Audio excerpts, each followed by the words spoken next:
Hello, beautiful alchemist. Welcome to Reiki Radio. I am your host, Yolanda, and this is our final episode for November. This is the last episode for, gosh, this year is just going by so fast. We only have 1 month left, and there is plenty to share with you. I'm really looking forward to the upcoming episodes, conversations, and of course, with what we're going to discuss today and who you will meet today.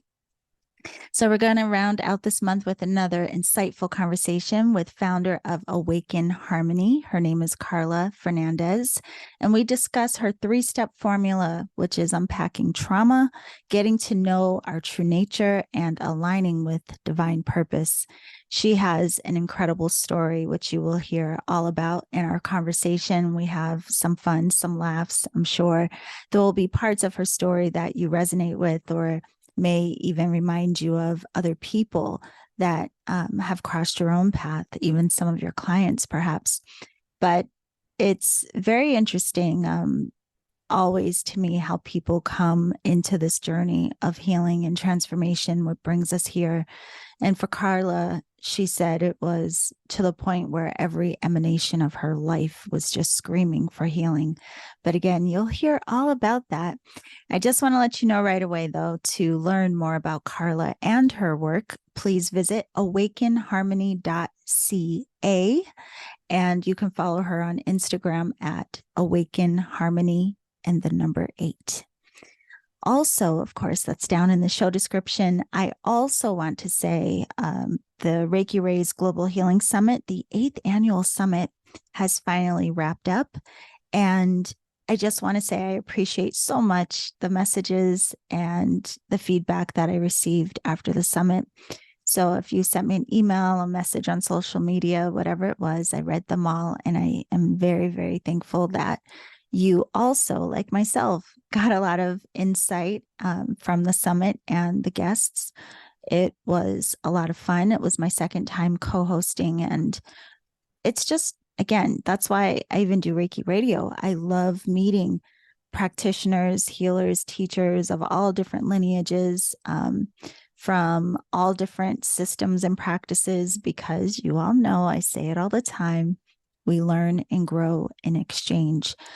When the summit was over, I also hosted, for the summit, was a Q&A where I answered questions that were submitted by people who participated in the summit. And so that was a lot of fun, although it wasn't live. And so I really would like to do a live Q&A where everyone here in the Reiki Radio community, you can join me for conversations, again, live.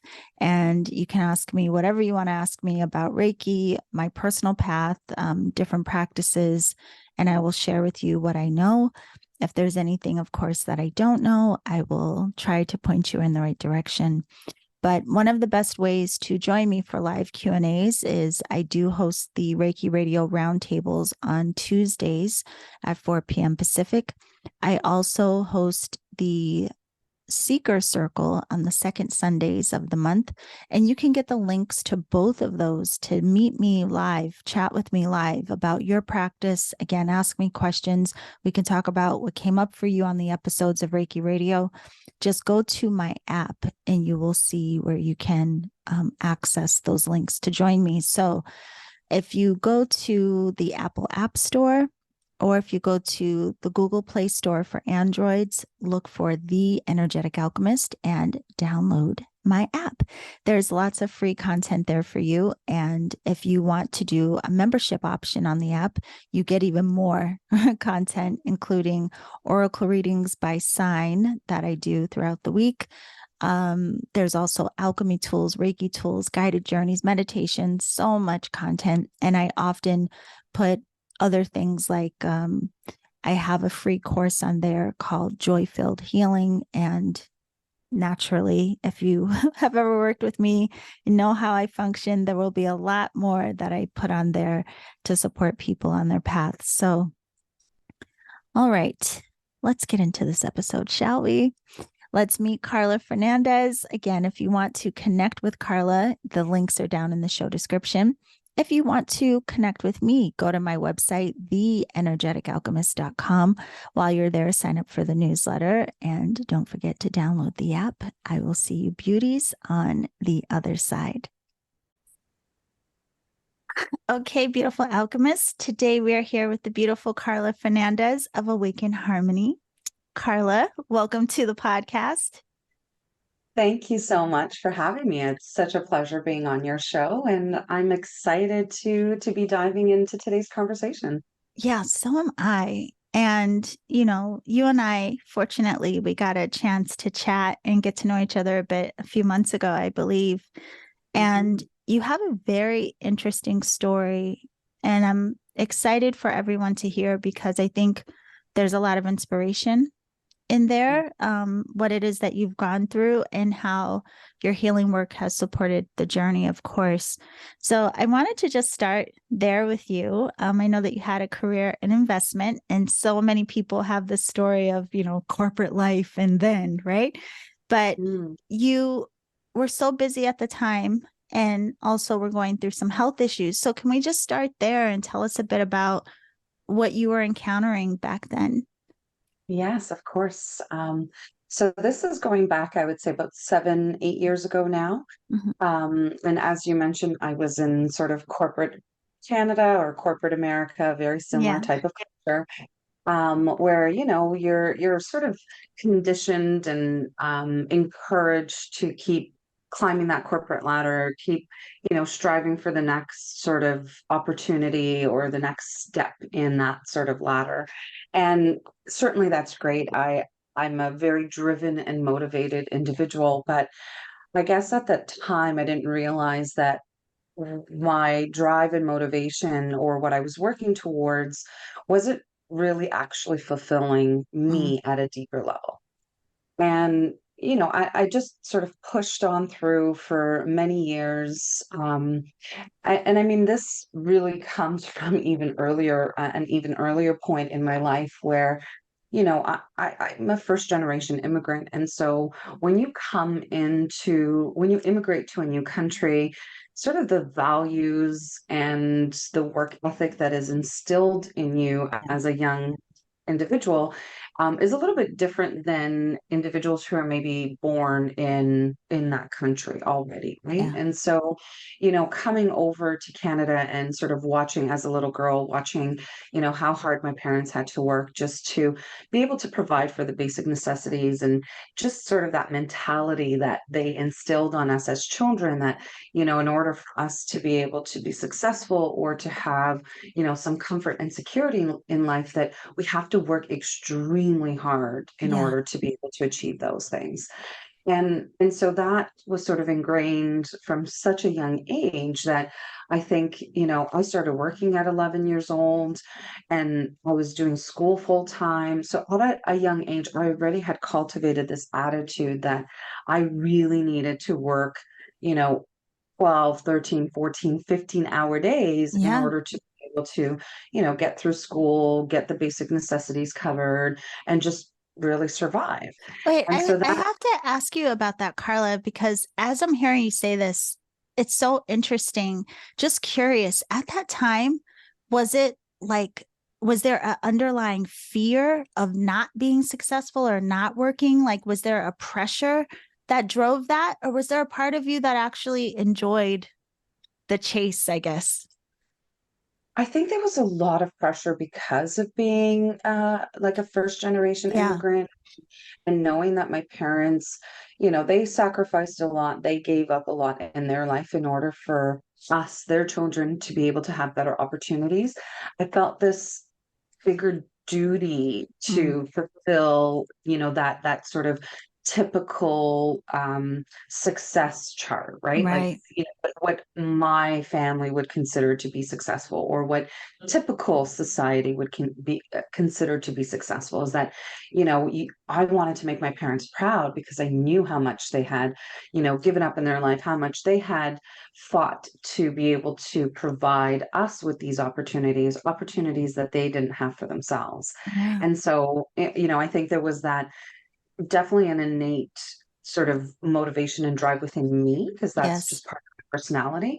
But I also felt that, having that added, I guess, awareness of knowing that, there are people in the world that live in countries that unfortunately just don't have the same level of opportunities Right. as other people in the world, like in North America. And I felt very privileged to have had that sort of opportunity to, leave a country that had less opportunities for me as an Hmm. individual and be given what I felt was like a world of opportunities by coming Right. into America.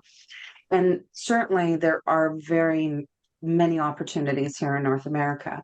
But what I found during my journey is that, we're conditioned to believe that everybody's opportunity is going to look the same. Hmm. That the opportunity requires, going into corporate America or going into corporate Canada in order to achieve that level of success Right. that everyone says is, you know, that people feel proud of, to say, Yes. oh, yes, my daughter is a doctor, or my daughter is a lawyer, or my son is this, or my son is an engineer, whatever the case may be. Yeah. Parents feel very proud when, their children achieve a certain level of success. And, for the longest time, that's all I really wanted to do was make my parents proud, make my family proud, make the people around me, happy with Yeah. the choices I was making for my life. Um, but what I failed to realize is that in doing that, I wasn't actually happy with the choices that I was making for myself. Right. And that, yes, I was living this, corporate America dream, independent female, had a great career climbing the corporate ladder in the banking world or in the investment industry, independent enough to be able to provide for myself, have my own place. Like there was a lot of things that I should have been proud of at that Right. time in my life, but just still felt this emptiness and this void and felt like, yes, I had all these things, quote unquote, that, you know, m- checked off as, working towards my happiness or my success or my career or all those things. But deep down inside, I knew that I wasn't happy. I knew that I wasn't fulfilled. And, it took me a really long time to accept that I was sort of at a point in my life where it was time to start prioritizing and really getting clear on my values and what was important to me. Yeah. Um, and then deciding from there, what that next chapter looked like. But I Can I was ask you though, was that hard? Because I imagine, I mean, because you've put so much emphasis and even your eyes kind of sparkle when you say it, right? Going through this phase where you put so much dedication and energy to show appreciation and make your parents so, so proud. But then when you realize it's like that versus your own happiness, like what does that stir up? Because, like even though you came to this place of realizing now I have to see what would fulfill me, was there any kind of tug of war? Like how was that kind of versus energy? the tug of war for me went on for I would say about 2 or 3 years Wow. before I truly allowed myself to give in to what was coming up, the feelings that were Hmm. coming up, and the changes that I was being asked to make. Yeah. So I would say, and here's the thing, hindsight is so beautiful when we can look back and say, oh my goodness, I could see that, Yeah. at this point in my life there was a sign, and then at this point in my life there was another sign. Yeah. But unfortunately, at the time, I was, dealing with a lot of sort of trauma from like childhood Mm. experiences that I had, things that I hadn't really processed in my life. And unfortunately, I feel like in our society, we're not really taught how to process our human experience, how to process the feelings, the emotions, the things that come to the surface.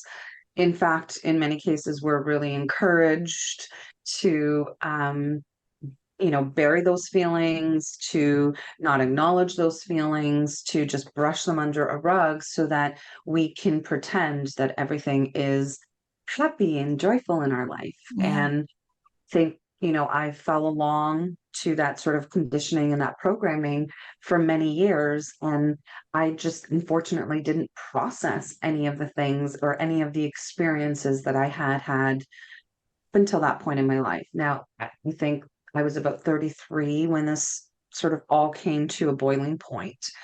But I would say prior to that, those three years leading up to it, once I started coming into my 30s and I started to really assess my life and really reflect on, my values, my priorities, and looking around and seeing that my life itself did not reflect what I truly valued and what I truly was seeking for myself. Yeah.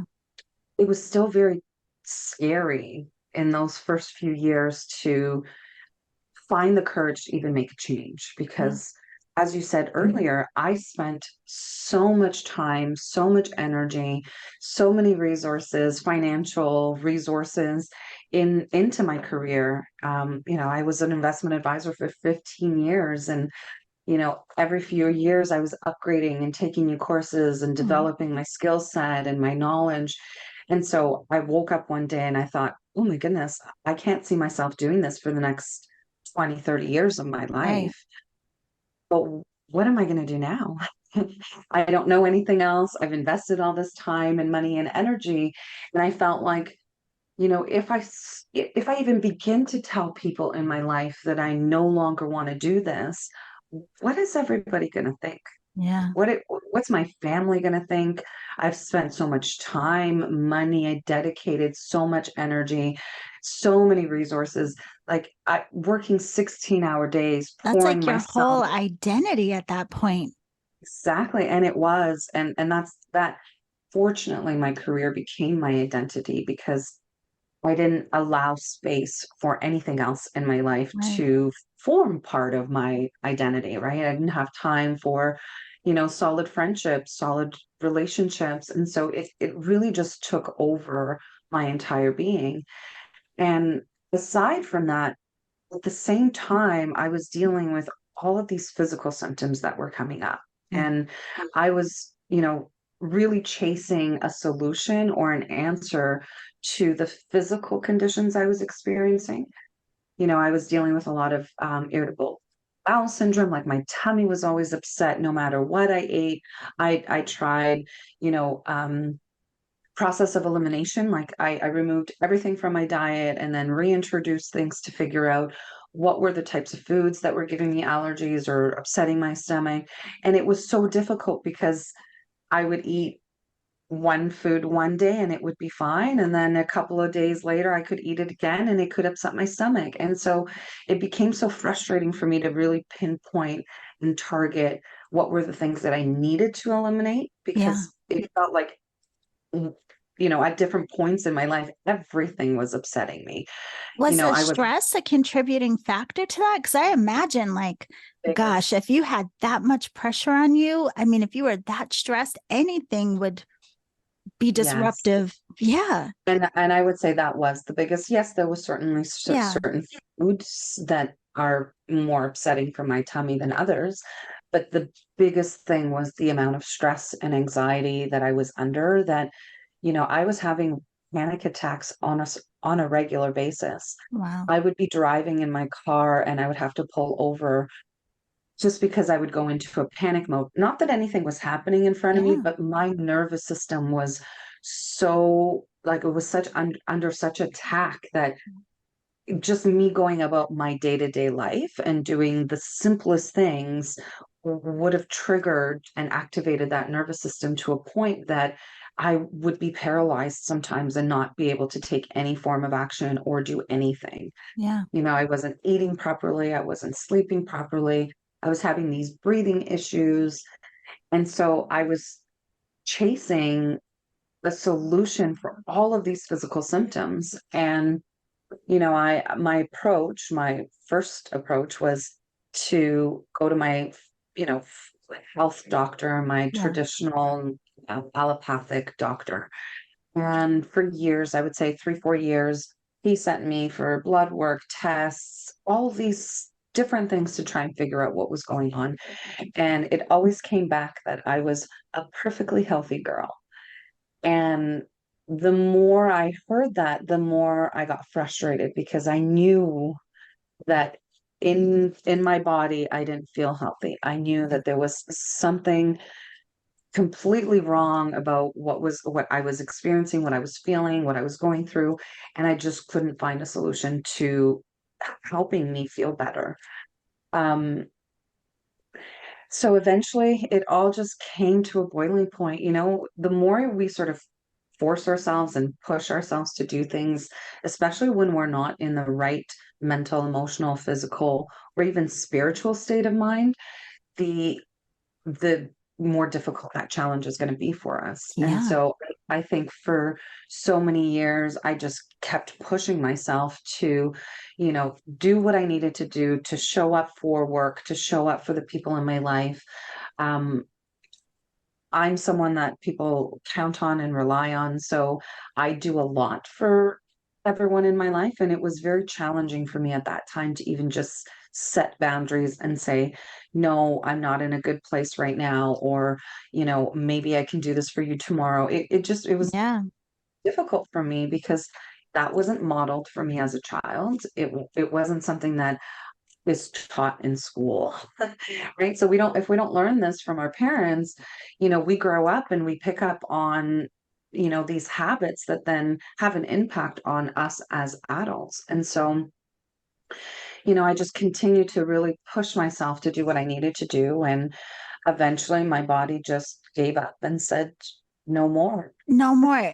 I have to tell you, Carla, it's so fascinating. It's interesting that this is all striking me the way that it is at this time. Because, again, a lot of people listening will, I know, be able to resonate with everything you're saying. But one of the things you said a little while back, it's interesting. 33 was when all this started to erupt for me, too. But you said, we don't really have the opportunity to process the human experience. And when you said that, it was like, yeah, I mean, oh, this very human experience is almost like we are conditioned to not acknowledge it as such, like not the highs and lows and the ebbs and flows. We're only supposed to strive for this perfection that is, Perfection. and what is that even, right? But the listening to you and just thinking of, okay, here you are trying your very best and stressed over work, but then that's compounded by the stress of trying to find solution to the body feeling unwell, Mhm. and just even that, like the fact of like how stressful that can be just to try to figure out how to feel better. And so, Yes. like, of course, so okay, so your body is just like, done. I'm done. I'm I'm done. shutting down. What happened then? I was actually forced to go on a medical leave. Mm. I had no choice. I was at a point where by the time I went to go see my doctor, he suggested right away that, the state that I was in, all the symptoms that I was describing, that I needed a break from my work and I Yeah, needed a break from just life in general, just to really put a pause on everything yeah, and just allow myself the time I needed to heal. And so little did I know when I agreed to this, to going on this medical leave, little did I know that it was going to be as long as it was. yeah, At the time, I thought, okay, I'm going to need, just a couple of weeks to get back on my feet, get some rest, start to feel a little bit better, and then, I'll return back to my work and my life. And I think that medical leave ended up being close to 8 months. wow, wow, Um, and that time really allowed me to start exploring all of the alternative healing arts that are available out in the world. yeah, And honestly, if it wasn't for that time and space, I don't think I would have learned about how many different natural healing practices that are out there and that are available for people to use to actually get that true healing in the body. And that was what was the most important thing for me So in was it my your own research or did you hear, like, had you already known of some of these modalities? no, I hadn't known about any of them, to be Oh, honest. I think at that time I knew there was, I knew about acupuncture. I knew about naturopath, homeopath, but I hadn't tried any of these Mm. things myself. But what really set it off for me was, I think about a month in to being on my medical leave, I came across Mind Valley. I'm not sure if Oh, you know yes. Mind Valley Yes. Hmm. online, and they were promoting a um, kind of past life, not past life, but a childhood regression Like type inner of child. therapy. Yeah, meditation with her name is Marissa Pierce, and she's a hypnotherapist in the UK and does a lot of like inner child healing work. And so they were promoting her online class, and I thought, home, what do I have to lose?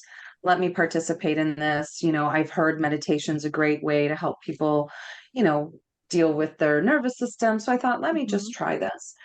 And so I'm in the middle of this meditation, and, we're going back to a point in my childhood.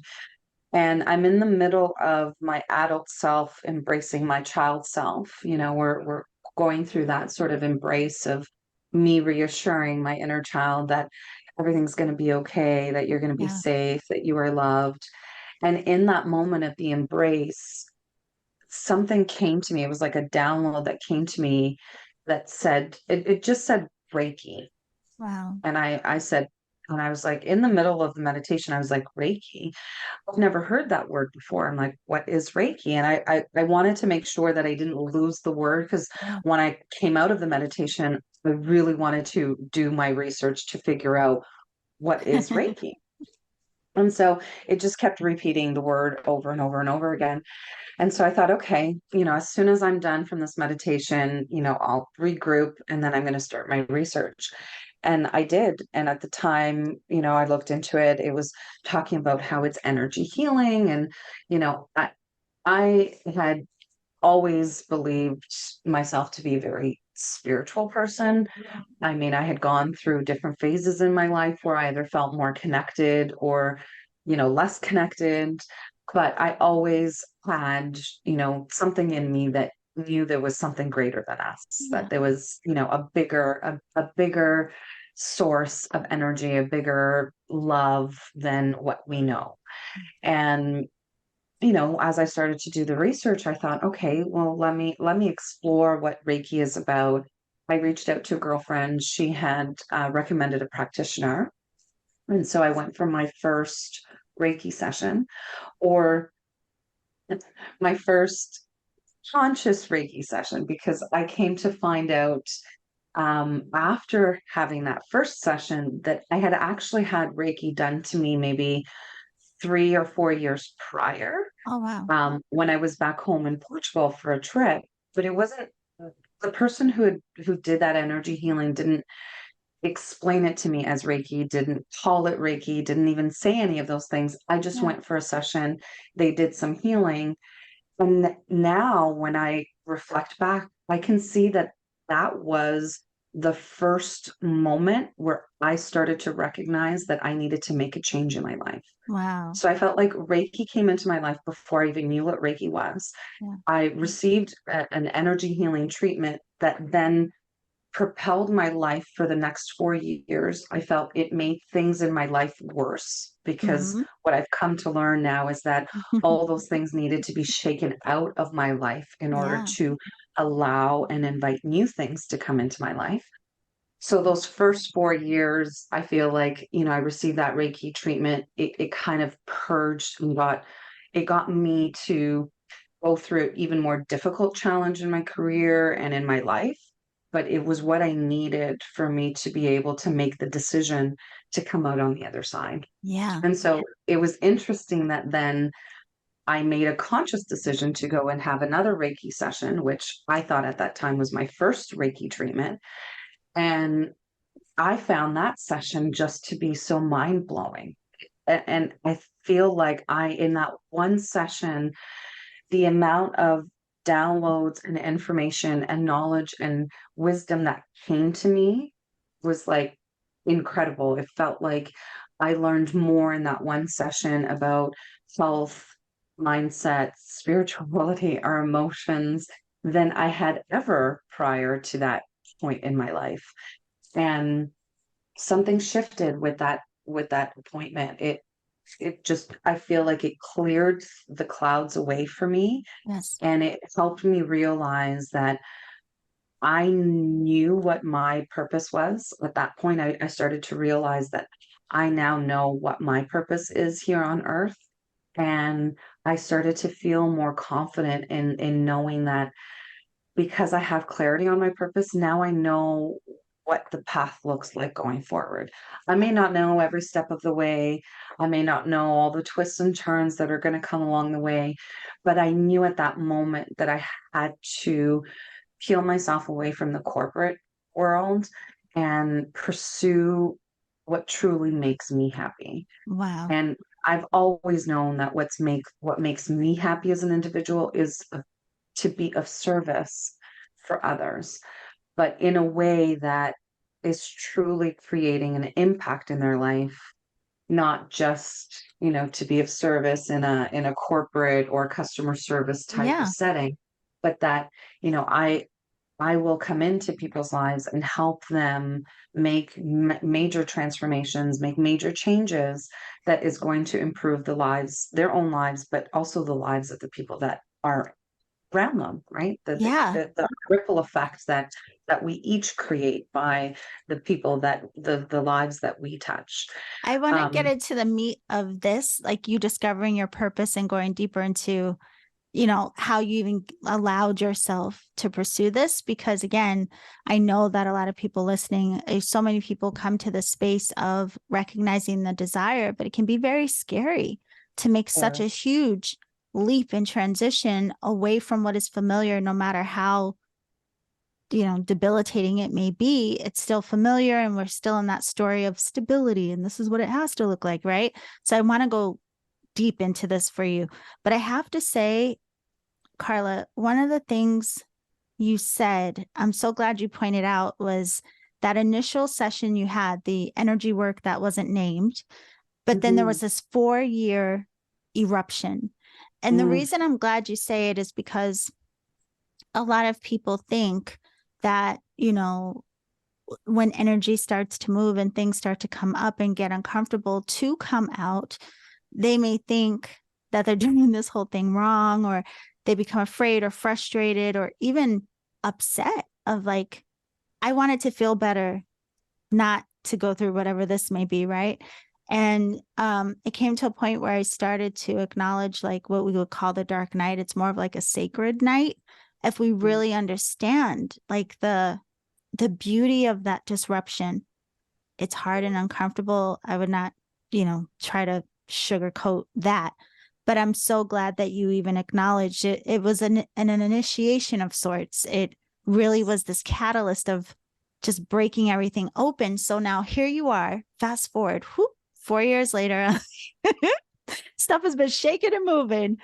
And you yes. go to a consciously realizing you're in the Reiki session.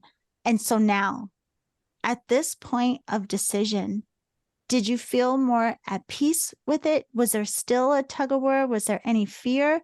And then what did you then think that this is what I have to do next? Did you take classes, or what was your next step?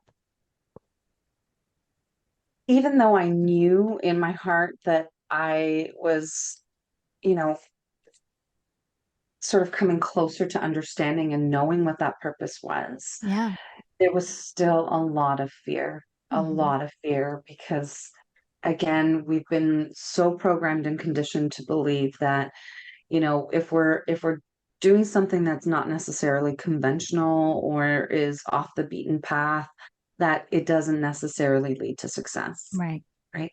Typically, the starving artist Yeah. or the starving songwriter, Healers. musician, or healer, right? Like, Yeah. we have this belief that if we're not doing corporate America, corporate Canada, or you're not working for an already established business, Right. that it's so challenging to build a business. And it certainly is. I mean, it's not an easy thing. It's definitely not for the faint of heart, but anybody can do anything so Yeah. long as we truly set our minds to it. And so long as we are in alignment with our true selves and our true purpose. At that time, I still didn't grasp the full scope of what that would look like for me, Yeah. but I knew that I needed to venture on this path. I know now how to listen to my soul Mm. and how to hear the calling of my soul and what is so important to me as an individual that I've come to learn, no matter how scary it is, no matter how much fear I might have around what I'm being asked to do, that if I'm being asked, if my soul is asking me to do this, then Yeah. it's something that I absolutely have to do. It's Yes. part of my calling, it's part of my path, it's part of my journey. Now, it did take these 7 years because, this is something that I'm still wrestling with today, even after doing so much healing, is Yeah. that, there will come ideas or inspirations or thoughts that come to the surface of things that I want to create or that I'm seeking to put out into the world. But I'm automatically hit with that fear and that uncertainty right away. And I think that's just part of that human experience because it's been conditioned into us. Yeah. Now, what the difference is at, where I am today versus where I was maybe 7, 8 years ago is that, back then I would have allowed that fear and that insecurity and all of those things that come up, I would have allowed them to hold me back and not take any action. Whereas today, I recognize that, yes, I have these incredible desires to create, beautiful things for the world, beautiful healing for people to support them in incredible ways. And yes, there's a lot of fear around and uncertainty around how that will happen. Will I be able to sustain, myself, my livelihood Yeah. by doing this? There's still all those fears. Now I know that my calling is bigger than my fears and Yeah. that, I just have to put those fears aside and just keep pushing forward and taking the action steps and taking that inspired action to create the things that I truly want to create because I know at the end of the day that God, source, divine will provide, will protect, will make sure that I have everything I need to go on this human existence, right? Or this human experience. And so, I yes, have the to, fears come up, but it's learning how to move past them, how to move through them so that we can still get where we need to go. I'm sorry that I keep interrupting you. It's just you keep saying so No, many juicy things. And I'm like, we can't just let that flow by, Carla. I mean, you're just saying all of these little nuggets, right? Um, it's so interesting when you said you started listening to your soul. There's two things that came up around this that I just have to ask you again for all of us, right? Did you start to recognize, or do you now, even hindsight, recognize the effect of when we don't listen to our soul? Like, can you see now, hindsight, the times where you didn't listen and what the repercussion was? And yeah. then has that inspired you now listening? The other thing I would love to know before we go deeper is, did you start then allowing yourself to re-identify? Like, what was that like to start to even own or see yourself much different than the picture you had painted before? Yes. Oh, thank you for those questions. They're definitely beautiful questions. Um, Definitely in hindsight, I can now look back at all those moments in my life Mhm. where my soul was screaming at me to wake up. Yeah. And because of the pain and the trauma that I, had experienced at the time and hadn't processed, I just wasn't listening. And I know that because I didn't listen for many years, for long periods of time, that it led me to feeling depressed, Mm. sad, angry, Yeah. um, you know, completely disconnected from people, myself. just disconnected even from the work that I was doing. I felt like I was just a machine in operation mode and just getting by. There was nothing there on the inside for many years. I'm going to say, for a good 10 years, I felt like I was walking around like a zombie, Yeah. completely disconnected. Certainly there was a lot of pain and emotions that had happened to me prior to that led me to that point. Hmm. But I also know that the fact that I wasn't processing, the fact that I wasn't actually dealing with the emotions, dealing with the things that were coming up, the fact that, I hadn't cultivated a strong enough relationship with my higher self, with my spiritual self, Yeah. to allow that as to be my guiding force through life, like, tuning into my intuition. I was always a very in tune person and could tell you, you know, my intuition was very strong, or I could almost like a psychic predict certain things that were happening, but I still never trusted it. Yeah. Even though I knew, like in my mind, I'm like, oh yeah, this is going to happen. I still never really trusted in my power of our intuition, and how to really cultivate that, communication with my intuition for it to be my guiding force. Yeah. And so things would come up in my life, my intuition would flare up and say either yes or no, and I would ignore it. And then that in itself would lead to more pain and suffering. So I was just in a cycle, and I just kept repeating it over and over and over again. And again, I had to live that sort of breakdown moment in my life, because I'm not sure why, as human beings, we have to go through this, but as you described it earlier, that dark night of the soul, or that very sacred part of the journey where, Yeah. I truly believe that for us to know what we want, we have to know what we don't want. Yeah. And I had to go through those extremely dark moments in my life and that extremely dark period for me to acknowledge and say, I don't want this anymore. Yeah. I can't have this anymore in my life. And if I don't want this, then now I need to do the work to get me to the point that's opposite of where I am, to the point where I truly want to be. Yeah. So hindsight is, it's the best thing that It's that we can incredible. have. But I encourage people, and I think, you know, if I had if I had been exposed to this earlier on in my experience or in my journey, maybe I would have avoided, years of pain and suffering.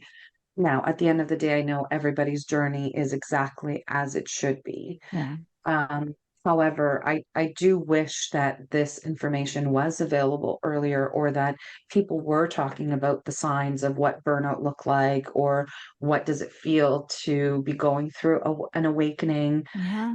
A lot of people talk about an awakening as being I don't know, I had this concept and idea in my mind that, going through an awakening is such a beautiful, peaceful, blissful, Yeah. magical, joyful thing. And yes, it is all those Mhm. things, but it's And not just those things. yes. It comes with, the opposite of that as well, Yeah. the pain and the suffering, and the acknowledgement of the trauma, and, all those things that we experienced as human beings.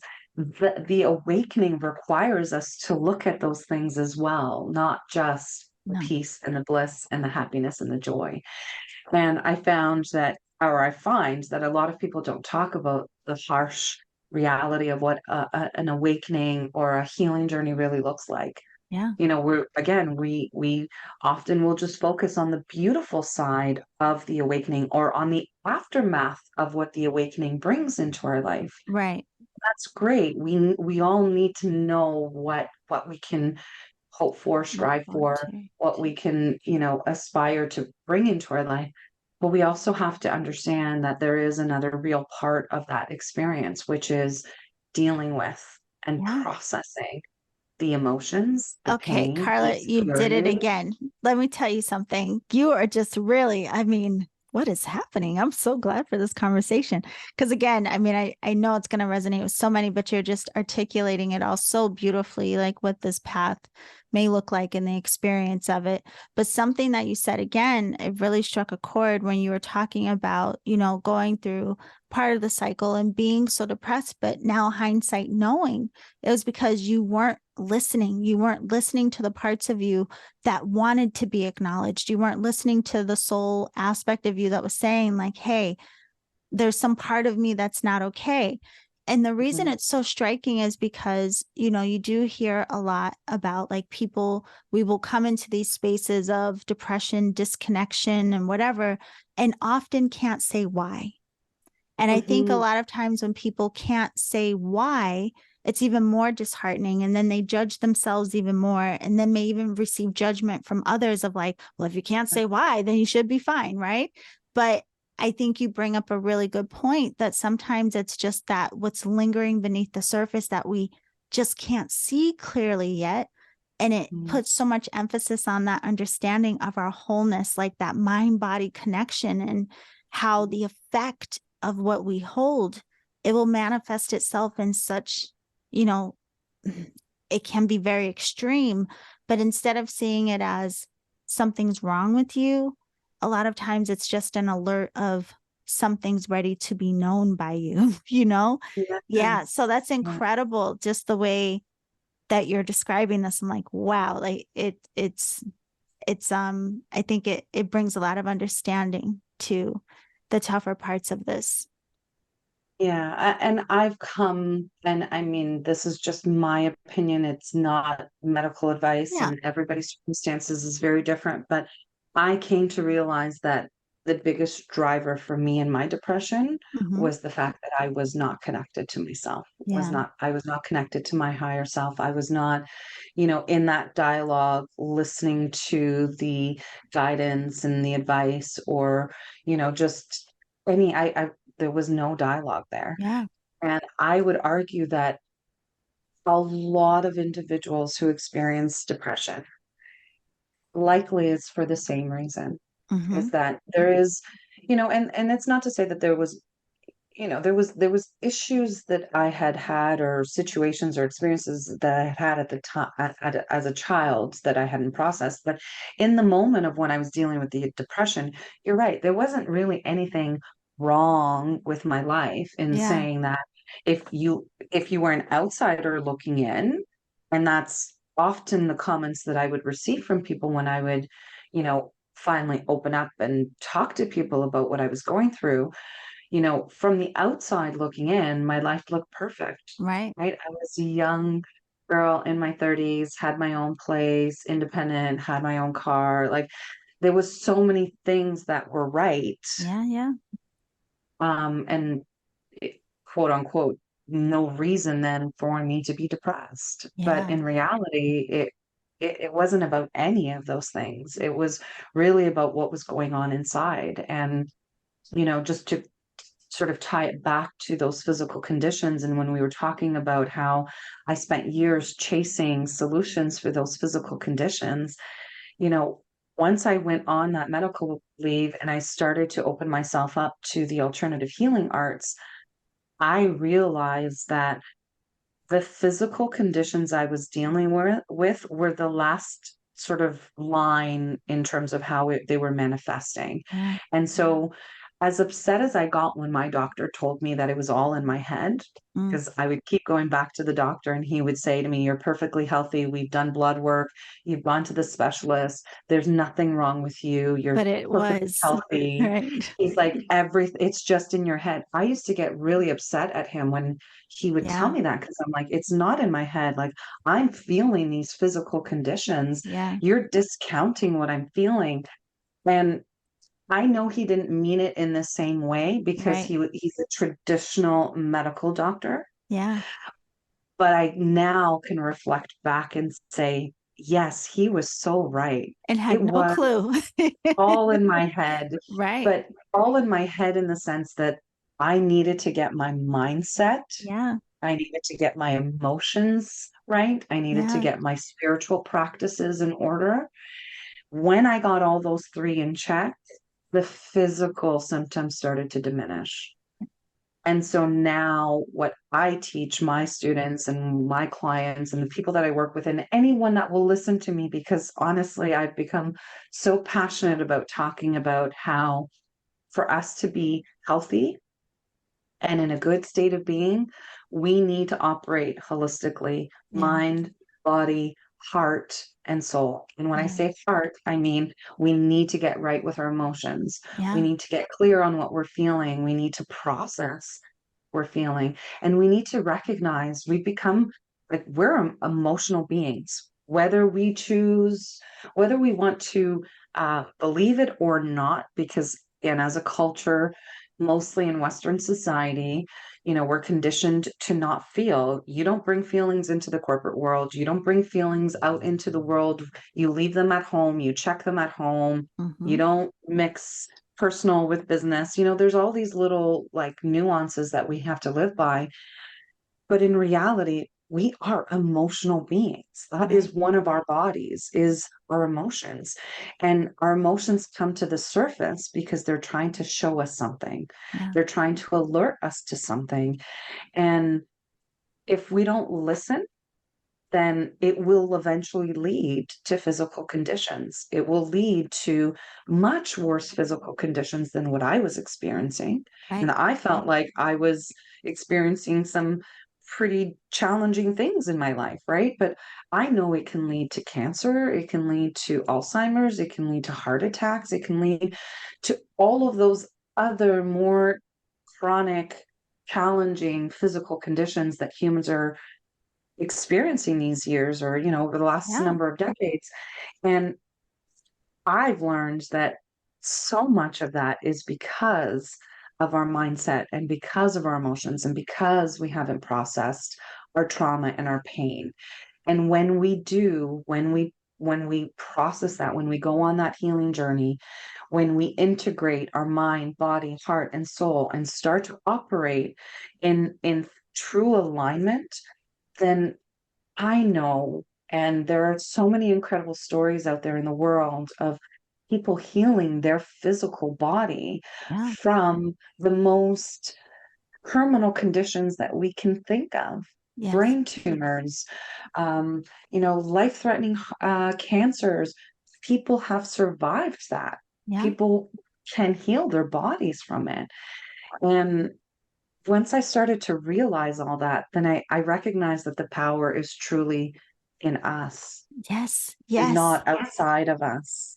Listen, And then Carla, I have to everything changed. tell you because I want to get into your actual work, like what has been born of all of this that you've realized. Because look at, we've almost been talking for an hour. Can you believe it? Like it goes so quickly. No. But I have to say, it's very interesting in this realm. We do talk a lot about the mind body connection and like the effects of mind and emotion and how it will manifest. But honestly, I have to thank you for, coming to share your story because again, I feel like there's something in the way that you have shared and explained what your journey has been that makes that more clear. Because there's a lot of things that we say in this realm that are just very commonly said, but we don't Right. often dissect or really go deeper into, well, what is the meaning of, oh, the mind body connection? And yes, the mind and the emotion, and in fact, it can be frustrating sometimes for people to hear, like, oh, well, the state of your emotions and what you have tucked away, that's why you have back pain Mm. or something like this. But I think in what you said, it makes it all very clear and very understandable. And I love that how, that realization of what the doctor said was 100% true, just not in the way that he meant it. That Right. was gold right there. So I do want to talk to you about because now you have gone through all of this and thankfully you get to live out that purpose that you have pursued, like finally listening to the pursuit of your soul, right? Such a beautiful thing. And I know that you focus a lot on helping people to unpack trauma. So could you talk a little bit about what your journey has now become and how it is you are choosing to hold space for other people? Yes, yes. So I realized that, everything that I went through in my life, and everything we all go through in life Yeah. is perfectly designed for us, and for us to find some beautiful, unique gift within ourselves that then we're designed to go out into the world and share with others. Yeah. And, through my healing journey, I recognize that all that pain, all that trauma, all of those things that I had experienced was actually leading me up to this moment so that I can recognize how to help myself and heal Mm. myself first, because it always starts with self. We Yeah. can't go out there and try and fix the world unless we've fixed ourselves first. And not that we need fixing, but I Right. mean that we do the work on ourselves first. And so, once I did that work on myself, I recognized that I now had kind of like a secret key to helping other people navigate similar challenging experiences. Yeah. And again, I've always known that my role in life is to be of service. Mhm. And it just felt so perfectly in alignment for me to step into, guiding and supporting individuals that, have gone through trauma, are going through a lot of pain, and are seeking and desiring more out of their life. And they know they need to put that behind them and are ready to make those changes. I spent many years, sort of wandering around, trying to learn all these things, trying to figure out all these things out. And I feel like, if I had had someone to guide me along the Yeah. path, I might have had that healing journey kind of shortened, and maybe would have been able to step into my purpose and my power much sooner. Right. And so now I just find that I have this big calling to help others, because, I do see so many people are being led down a path that is not truly going to fulfill them and their purpose. Right. And that will lead people to feeling depressed, disconnected, all those things. And then God only knows what other symptoms or conditions they can experience. Right. I've described some of the things that I went through, but you know, the symptoms and how they manifest in our lives can look very different for everyone. And so, it became very important for me to really step into this sort of role where I can guide and support individuals on their healing journey and help them shorten that time, help them, take that pain and trauma and create something beautiful out of it in a shorter amount of time, and then be able to support them as they go out there into the world and create whatever it is that they're creating in their life, because we all have something beautiful we're here to create. Yes. But our pain, our trauma, and all of our emotions often hold us back from recognizing what that is. And I know how important and how happy it's made me in tapping into my own skills and my own greatness and my own purpose, and how I can now go out there and put that out into the world, that it brings me so much joy to be able to support someone else in recognizing their own greatness. So now I work with individuals, help them, as you mentioned, heal from trauma, heal from all those, conditions, programmings, all those things that really have been instilled in us in a way to keep us from recognizing our own greatness, Right. and really support them on that journey. So my three steps, I call it my three steps, or my three steps to unlocking your potential, which is really releasing all the things that no longer serve us. So, all those belief systems, the self-sabotaging patterns, um, all the trauma, all the emotions, we release all of those things that have been keeping us stuck, that have been keeping us, unable to move forward.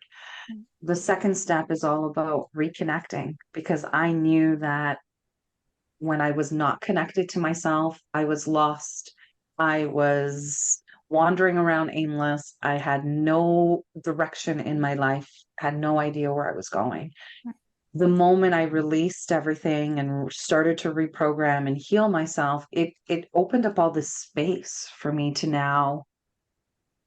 I was kind of like, what do I do with all of this? Now I have to learn and go inwards and learn who I am. What are my values? What's important to me? What really makes me happy? Yeah. In that is where I think people will discover their purpose. When they Yes. reconnect to themselves, they'll find inside of them, they'll find what it is that makes them truly happy. Right. And then the third phase is all about realigning. So now we're clear, we've gotten rid of the junk, we know who we are, we know what is going to bring us purpose and fulfillment and joy. And now we're going to realign to that divine purpose of ours.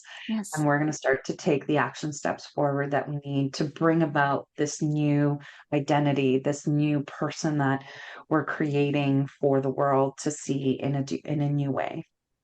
And so it's a 3-month coaching program where we go through those 3 steps and really help people get back to themselves, because when we do, then we're in our true full power and we become limitless. We can Yeah. do absolutely anything that we put our mind to. And when we are in alignment, we can almost snap our fingers and say we want to manifest XYZ, Mhm. and whatever it is will manifest almost right before our eyes. Yeah. But we It's need to so do the healing work to interesting get to hear you in say alignment. it. Yeah, I mean, it's incredible because you're making me remember. Uh, Fortunately, when I first started this work, when all of my eruption was happening, I happened to meet another friend, and she and I have become like sisters over the years. But we were very much each other's support system in the beginning, and we would joke like, "Ugh, we have to go through this fire so that it doesn't have to be this way for other people, right?" And that's what I hear you echoing. And it's very interesting that so many people do feel inspired and called to be willing to go through this very deep level transformation so that they can be of service and supporting others to do the same. And it's so beautiful, Carla, like your story and what has motivated you, and just the fact again that you allowed yourself, you had the audacity to re-identify, to get to know the true essence of you, to listen to the soul. We're actually going to call this episode Dialogue with the Soul, because I mean, truly that has been such an important factor in your Absolutely. experience. So I do want to make sure, of course, I will have the links to work with you below. Again, you do have this 3-month coaching program, but your website is awakenharmony.ca, our Canadian friend. And then online at Awaken Harmony 8, the number 8. And you have a podcast called Awaken with Carla. So could you tell us a little bit about the podcast as well? Yes, absolutely. So the podcast is just an extension of the work that I'm Yeah. really doing and the message that I'm getting out into the world, where, again, we have to awaken Mm-hmm. to the truths that are within us, awaken to, that inner wisdom that we all have. And so, similar to yourself, I bring guests on that will share their own story of how they've gone through their own sort of awakening. Yeah. Similar to me, where maybe they were doing something different, that awakening led them to, discovering their purpose. And now Yeah. they're doing, healing work or, conscious type of work, helping the collective, on a bigger scale. And really, again, it's about bringing the awakening to the mind, the body, the heart, and the soul. And so we cover topics in those realms and really get individuals, to that point of understanding that for us to be our best selves, which I think is what we're all striving for. I think Yeah. now, the collective has gotten to a point where, we all want to be better versions of ourselves. Yes. And if that's what we're striving for, then we really need to operate mind, body, heart, and soul. And so the podcast will, talk about different topics in that realm and, show real life examples of individuals who've gone through their own healing journeys and, just encourage and motivate people to really see themselves in these stories, so that if they have their own wishes and their own desires to go out there and create something magnificent, that they can see that it's possible. Because if it's possible for one person, then we can model anything. We can replicate anything that we see someone else doing. And if they've achieved a level of success, as long as we model the same steps, then we can achieve some level of success as well. And so I think through sharing these stories, it could be a way to inspire people to, make the changes that they want in their life. Yeah. Go on that transformational journey for themselves. And, yes, it can be hard work, but Mhm. it's very sacred work. It Yeah. is our sacred duty. And it's interesting because one of the guests I had on my show, we talked about how it's important for us all to do our own healing work. And I mentioned, I said, the challenge is that many people find it's hard work. Yeah. And he said, yes, it can be. But if we change our language and start to think of it as sacred work, Mhm. then it makes it a little bit easier for us to want to embark on that journey. Yeah. And that stuck with me. And I now really resonate with the idea that this is such sacred work that we all have to Yes. do. And I encourage the listeners, I encourage anyone who's, going through these challenging moments, recognize that, yes, they may be challenging, but it is exactly the experience that you need in order to be able to recognize your own power and your own greatness. And I think that, is what I'm trying to sort of demonstrate with the podcast, is to give people that inspiration to say, if someone else did it, if someone else went through that pain, or if someone else went through that challenge in their life, and now this is what they're doing, Yeah. there's hope for me, or there's something that I can do in my life to create change. 100%. That is so beautiful, Carla. I really am. It has been absolutely incredible hearing your story. And again, just how much I know everyone will be able to resonate, but also simultaneously be very encouraged by what you've Mm. gone through and what you've come to realize.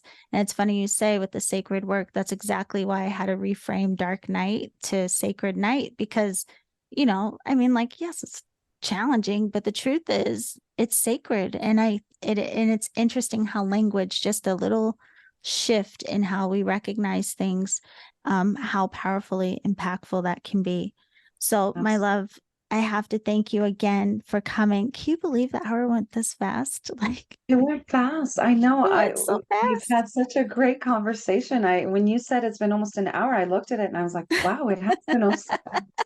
I know, but the beauty is everyone listening can continue to hear your work and all of the beautiful gifts that you bring. So the podcast again is called Awaken with Carla, and her website is awakenharmony.ca. But of course, I will have the links to everything down in the show description. And again, I just thank you for being here, my love, and hopefully we'll get to connect again soon. Yes, thank you. And just a quick reminder, I wanted to offer your community a Oh, little workbook, yes. guidebook. Yes. A big portion of the work that I do, and I think the first step for any of us on this transformational journey is to first become aware of some of the things that are showing up in our life. Yeah. And a lot of that is, our self-sabotaging patterns, or the belief systems that we have about ourselves and the world around us that often will limit us or will hold us back. Right. So I created a little guidebook that will help individuals start to reflect on their own life, what some of those belief systems are that they may have in place.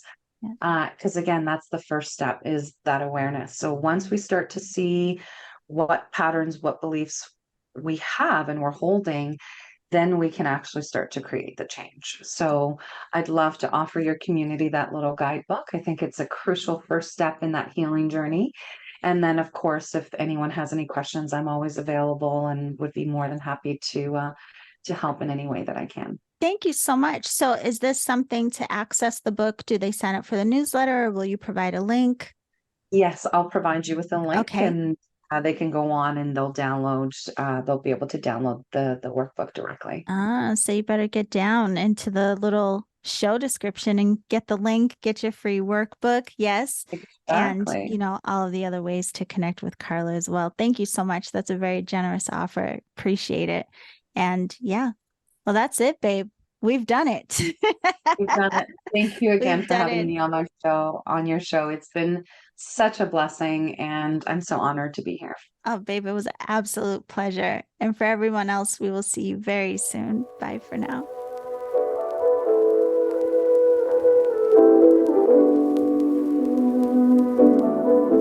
Okay, beautiful alchemist. I hope you enjoyed that conversation with Carla Fernandes. Again, her website is awakenharmony.ca, and you can follow Carla on Instagram at Awaken Harmony with the number 8 at the end.